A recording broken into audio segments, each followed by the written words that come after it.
The 2WD Robotics Chassis is an educational learning kit for students, hobbyists, developers, learners, artists, and teenagers to get hands-on experience with robotics and can extend electronic systems like Raspberry Pi and Arduino. It includes very useful components like motors, a chassis, wheels, and a battery holder.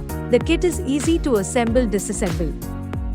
The main body of the chassis is made of a laser-cut acrylic sheet and can hold two gear motors on either side and a supporting universal caster wheel.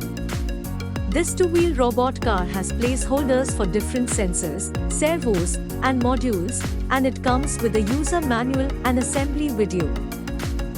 The kit can be used to build a robot for distance sensing, obstacle avoidance, line following, flame detector, speed testing, wireless remote-controlled car, and any other creative work. This kit includes everything you need to get started with electronics using an Arduino and a lot of things that will take you from a beginner to an enthusiast.